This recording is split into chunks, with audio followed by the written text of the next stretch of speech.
We're exploring 3 books in the Bible known as the wisdom literature: Proverbs, Ecclesiastes, and Job. And they're all asking the question, what does it mean to live well in this world? So we've looked at Proverbs, who you could think of as a bright young teacher. She's all about pursuing wisdom, an attribute of God that's woven into reality. And she's optimistic that if you use wisdom, you will build a successful life. But then we come to Ecclesiastes, who's more like this sharp, middle-aged critic.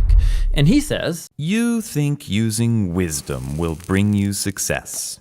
You'd better think again, because life here under the sun is meaningless." And that's a phrase he uses a lot in this book. But to understand this book, we have to realize first that we're hearing 2 voices. So first there's the teacher, and we've been calling him the critic. He's the main voice in the book. But he is introduced to us by another figure, the author.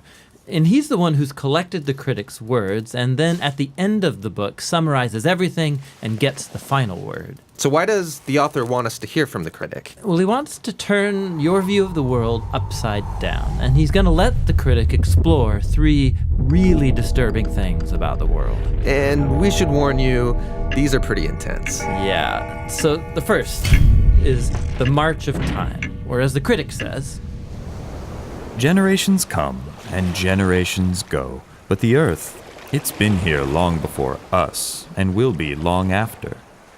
No one remembers people from long ago, and all the people yet to come, they too will be forgotten by those who come after them.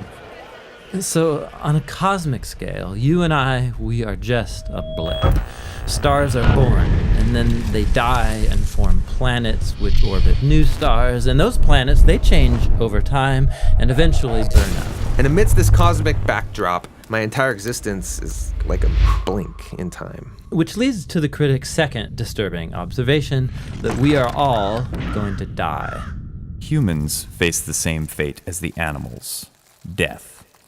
All people, the righteous and the wicked, the good and the bad, those who offer sacrifices to God and those who do not, they all share the same destiny. All this activity and madness, then we all join the dead.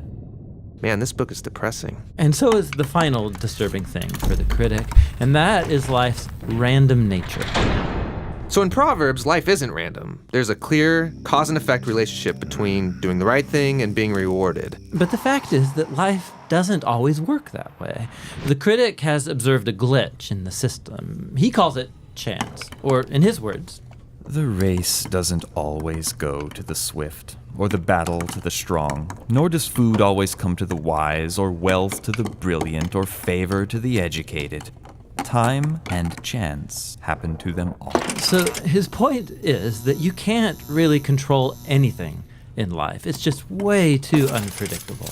So if I want to master life, Then you're setting yourself up for a fall. Now, throughout the book, the critic uses a metaphor to tie together all of these disturbing ideas. Nearly 40 times he says that everything in life is hevel. It's a Hebrew word that means smoke or vapor.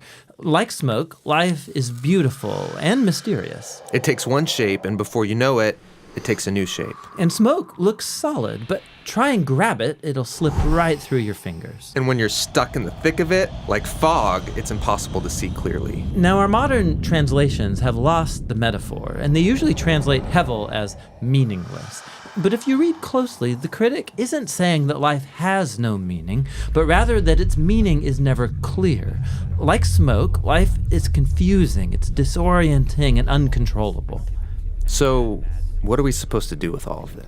Well, surprisingly, the critic first of all acknowledges the perspective of Proverbs. He says it's a really good idea to learn wisdom and to live in the fear of the Lord. Really? I mean, he just said that doesn't guarantee success. But he knows it's the right thing to do. But secondly, and more often, he says that since you can't control your life, you should stop trying. Learn to hold things with an open hand, because you really only have control over one thing, and that's your attitude towards the present moment. Stop worrying, he says, and choose to enjoy a good conversation with a friend, or the sun on your face, or a good meal with people that you care about. The simple things in life. Yes, and both the good things and the bad, because both are rich gifts from God. And that's the surprising wisdom of Ecclesiastes. Listening to the critic is painful and can lead you into some dark places. And that's why the author speaks up at the end of the book. He doesn't want you to lose hope. He wants to make you humble into someone who trusts that life has meaning even when you can't make sense of it, that one day God will clear the hevel and bring his justice on all that we've done. And so he tells us that the proper response to all of this is to fear the Lord and keep his commandments. And that's the book of Ecclesiastes. Now, there's one more voice in the Bible's wisdom literature, and that's the book of Job. And he will bring us the final, much-needed perspective on our journey into wisdom.